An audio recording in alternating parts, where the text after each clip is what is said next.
Oh,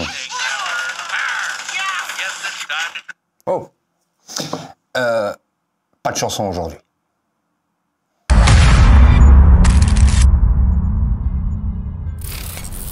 Hello tout le monde, et oui, on se retrouve une nouvelle fois pour des sous-titres, et cette fois-ci dans la version gratuite de DaVinci Resolve, même si la semaine passée je vous avais dit que c'était la version studio, mais bon, les plus débrouillards d'entre vous sauront comment créer des sous-titres et utiliser le dernier plugin fourni par Orson Lord. Cette semaine, on passe à Tom Moloney, ce brave petit homme qui a créé sa chaîne YouTube il y a 10 mois pour nous présenter son plugin à lui. Alors n'hésitez pas à aller sur sa page, à regarder ses vidéos, mettre des petits likes et peut-être même vous abonner pour lui donner de la force. Concernant maintenant son plugin que vous pourrez retrouver sur cette page-ci.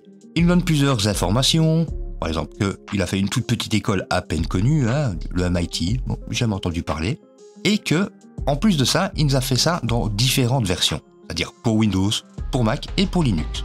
En ce qui concerne l'installation sur Windows, c'est très simple.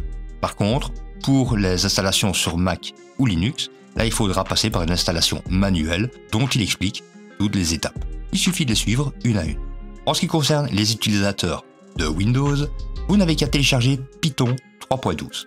Vous arrivez sur cette page-ci, vous regardez peut-être la dernière version, Download, et on va chercher une compatible comme la Windows Installer 64 bits, qui est d'ailleurs recommandée. Vous cliquez dessus, vous la téléchargez. Moi, comme c'était déjà fait, il me reste à exécuter.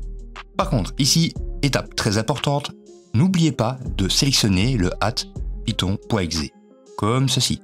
Et juste après cela, vous l'installez. Une fois fini, vous pouvez fermer la fenêtre et on va profiter qu'on soit encore sur Internet pour retourner sur la page de Tom et copier cette expression-ci. Vous cliquez juste là et on va ouvrir maintenant le PowerShell dans Windows.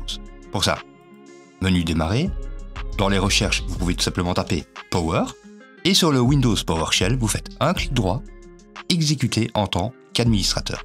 Vous confirmez bien l'ouverture, et dans cette petite fenêtre-ci, vous faites un clic droit, ce qui collera automatiquement le lien que vous veniez de copier. Et ensuite, vous appuyez sur Enter.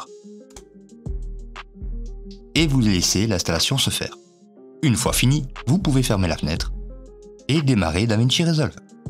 Une fois le logiciel ouvert, vous pourrez retrouver le fameux plugin dans l'espace de travail, le Workspace. Vous cliquez dessus et vous allez dans Script. Et là, vous voyez, vous avez Auto-Subs. Vous cliquez dessus, vous attendez quelques petites secondes, et une fenêtre s'ouvre. Alors, je vais quand même vous décrire un petit peu ce qu'il y a dedans, parce que, évidemment, elle est en anglais. En premier lieu, on nous demande d'ajouter un texte plus au Media Pool. Alors, pour ceux qui ont suivi l'épisode de la semaine dernière, je vous avais montré comment créer un petit texte avec un effet et de le sauvegarder, ce qui est d'ailleurs une très bonne manière. Et ensuite, pour le sauvegarder, vous le glissez dans votre bibliothèque de médias. Ensuite, il nous demande de placer un mark in et un mark out à l'endroit où on veut qu'il y ait une traduction et le placement de nos textes. Alors pour ceux qui ne savent pas c'est quoi un in et un out, tout simplement vous placez votre tête de lecture au tout début du clip, vous appuyez sur I, vous allez directement à la fin et vous appuyez sur O. Ainsi, vous avez défini une sélection de travail. Le logiciel, lui, va lire uniquement cette partie-là. Une fois que vous aurez fini vos sous-titres, vous pouvez bien évidemment l'enlever en appuyant sur Alt-X. Et comme ça, vous pouvez reprendre votre montage. Je vais quand même les remettre pour le besoin du plugin. Et on passe à la suite. En premier lieu, on a le bouton Generate Subtitles qui va tout faire d'un coup, tout en automatique. Il va traduire les paroles, générer un fichier sous-titres et appliquer des nouveaux textes sur votre timeline. Le Get Subtitles, lui, il va lire votre piste et créer un fichier SRT que vous pourrez déposer où vous voudrez. Le Revert All Changes, lui, va placer directement le texte avec effet dans votre timeline, mais pour ça, je crois qu'il a besoin d'un fichier SRT pour être lu. Par contre, si vous n'avez pas de fichier SRT, vous cliquez directement sur ce bouton-là et tout se fera en auto. Au niveau des paramètres, on doit d'abord définir la piste vidéo. Ici, par défaut, il est mis sur piste vidéo 2. Si vous n'aviez pas, par exemple, je vais supprimer les pistes. Si vous n'avez pas de piste vidéo 2, ça ne fonctionnera pas. Vous devez d'abord aller dans votre timeline et ajouter une piste. Ici, la 2. Si vous voulez la mettre en piste numéro 3, comme ici, j'ai créé une piste 3, je peux tout simplement dire ici, non, je la veux pas en 2, mais je la veux en 3. Comme ça. Juste après, on peut choisir notre texte, notre fichier texte que nous allons utiliser pour notre effet. Ici, dans mon Snap Caption, j'ai fait plusieurs petits textes animés et j'ai choisi le Custom Title 2. On a ici le modèle. Le modèle, c'est la façon dont il va retranscrire, dont il va traduire. De base, il recommande de laisser sur Small car, d'après lui, d'après Tom, c'est la manière à la fois la plus rapide et la plus efficace. C'est le meilleur rapport, le meilleur ratio. Mais si vous voulez qu'il soit plus rapide, vous cliquez sur Tiny. Mais par contre, il sera un peu moins précis. Si vous voulez une précision au maximum, vous le mettez sur Medium et à ce moment-là, ça ira très lentement, mais il aura une précision accrue. Je vais le laisser sur Small. De toute façon, je sais bien que j'ai mâché mes mots durant la petite chanson et qu'à chaque fois, je devrais réécrire les textes. En dessous, on retrouve le Output Mode, qui lui est la traduction. De base, il est mis sur toutes les langues vers leur langue originale. Donc il va faire une traduction directement. Mais vous pouvez le laisser aussi sur la position uniquement anglais pour faire des sous-titres en anglais, ou de n'importe quelle langue, et en faire un sous-titre en anglais. Ce qui peut être cool si vous voulez propager vos vidéos au-delà de la francophonie. Le petit onglet ici, c'est pour affiner le redatage. Je crois que ça, vous devez le sélectionner si vous avez des petits soucis avec votre timecode juste là, mais je n'ai pas encore fait spécialement plus de tests que ça avec. Moi, je n'ai pas eu de problème, donc techniquement, vous ne devriez pas en avoir, mais si vous en avez, tentez ceci. Viennent enfin les paramètres avancés.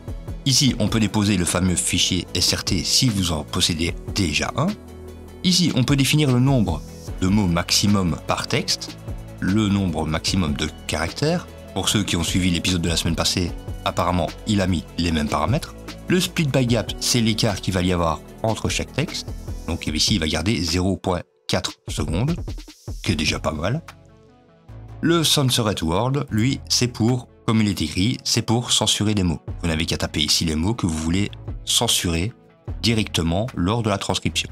En avant-dernier, on retrouve le format texte qui, lui, et là c'est une erreur que j'avais fait la semaine passée, le lowercase, donc c'est tout mettre en lowercase, ça veut dire tout en minuscule, ou le all uppercase, c'est tout mettre en majuscule. Ici, je vais laisser la police d'écriture telle qu'elle, je le laisse sur None. Et enfin, on retrouve le remove commas and full stops, c'est pour retirer les points et les virgules. Allez, ça va pas être tellement esthétique, donc je les retire. Et bien maintenant, la partie la plus intéressante, celle où on va tout lancer en automatique. Je clique juste là. Et regardez ce qui se passe. Il va directement dans la page Deliver pour exporter un format audio, le lire, le transcrire, et il va revenir ensuite dans la partie montage. Vous allez voir, je fais tout en temps réel pour automatiquement placer nos textes avec nos effets sur la piste vidéo numéro 3. Par contre, j'ai oublié un petit truc, j'ai tout laissé en anglais. C'est pas grave, si vous avez fait l'erreur, vous supprimez et vous recommencez. Comme ça, j'ai bien ma traduction. C'est parti.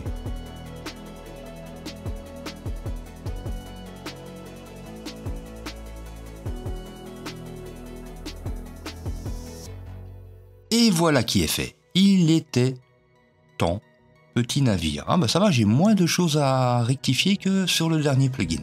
C'est pas mal. Vous pouvez fermer, faire vos petits correctifs et continuer votre montage.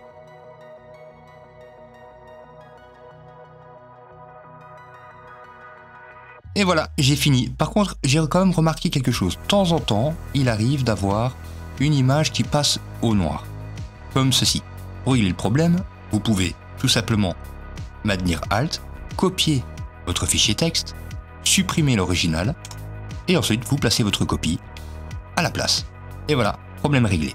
Et ainsi, vous aurez vos textes avec effet. Et voilà, c'est tout pour aujourd'hui. Merci de m'avoir suivi. N'hésitez surtout pas à laisser un petit pouce vers le haut, à vous abonner si ce n'est pas encore déjà fait, à laisser des commentaires, à partager les vidéos. Et puis, surtout, portez-vous bien et à la prochaine. Ciao, ciao. Gump! Quel est ton seul et unique but dans cette armée? Faire tout ce que vous me demandez, sergent instructeur. Putain de merde, Gump! T'es un putain de génie!